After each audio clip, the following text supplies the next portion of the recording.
Praise the Lord. Hallelujah. പ്രിയ സഹോദരങ്ങളെ, ഫെബ്രുവരി മാസം 2-ാം തീയതി നമ്മൾ 11-ാം തീയതി ലൂർദ് മാതാവിൻ്റെ തിരുനാളിന് ഒരുങ്ങുമ്പോൾ നമ്മൾ ധ്യാനിക്കുന്നത് ലേവ്യരുടെ പുസ്തകത്തിലെ 22-29 അവിടെ വചനം വെളിപ്പെടുത്താണ്. കൃതജ്ഞതാ ബലി അർപ്പിക്കുമ്പോൾ കർത്താവിന് സ്വീകാര്യമാകുന്ന വിധത്തിൽ വേണം അത് അർപ്പിക്കാൻ.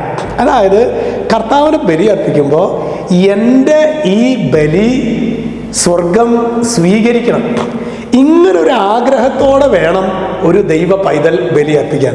പ്രിയ സഹോദരങ്ങളെ, നമ്മൾ പലരും എല്ലാ ദിവസവും ബലി അർപ്പിക്കുന്നവരല്ലേ?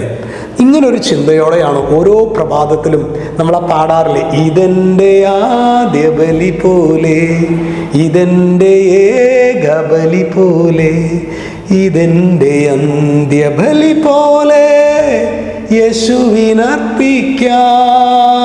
അപ്പോൾ നോക്കി, ആ പാട്ടിൽ കൃതജ്ഞതാബലി അർപ്പിക്കുമ്പോൾ കർത്താവ് സ്വീകാര്യമാകുന്ന വിധത്തിൽ, കർത്താവേ ഇതെൻ്റെ ആദ്യത്തെ ബലിയാണ്, എൻ്റെ അവസാനത്തെ ബലിയാണ്, എൻ്റെ ഏക ബലിയാണ്, ഈ രീതിയിൽ ബലിയർപ്പിക്കാൻ. ചിലപ്പോഴെങ്കിലും പ്രിയ സഹോദരങ്ങളെ, അച്ഛൻ്റെ അടുത്ത് ആത്മീയ ജീവിതത്തിലെ പ്രയാസങ്ങളും ബുദ്ധിമുട്ടുകളൊക്കെ പറഞ്ഞു വരുന്നവരെ അവസാനം ഞങ്ങൾ സംസാരിച്ച് പിടിച്ച് വരുമ്പോൾ അവരുടെ ജീവിതത്തിൽ പലപ്പോഴും നമ്മുടെ ജീവിതത്തിൽ ബലിയർപ്പണത്തിൽ നമുക്ക് ആ ഒരു ഉണർവ് നഷ്ടപ്പെട്ടു.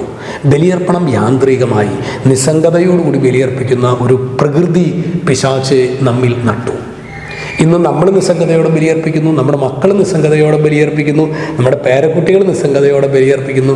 ഫലത്തിൽ ശരിക്കും തിന്മ, ഈ ബലിയർപ്പണത്തിൻ്റെ യോഗ്യതകൾ നമുക്ക് സ്വീകരിക്കാൻ പറ്റാത്ത വിധത്തിൽ തിന്മ ഭരണം നടത്തുന്ന ഭവനങ്ങളായി നമ്മുടെ കുടുംബങ്ങൾ മാറി. അതുകൊണ്ട് പ്രിയ സഹോദരങ്ങളെ, ഈ ബലി ഞാൻ നാളത്തെ ബലിയർപ്പിക്കുമ്പോൾ, ഫെബ്രുവരി മാസം 3-ാം തീയതി ഞാൻ ബലിയർപ്പിക്കുമ്പോൾ ഈ എൻ്റെ ബലി ഈശോ സ്വീകരിക്കണം എന്ന ആഗ്രഹത്തോടെ ഇന്ന് വൈകിട്ട് മുതൽ അതിനായിട്ട് പ്രാർത്ഥിച്ച് ഒരുങ്ങി തുടങ്ങുക.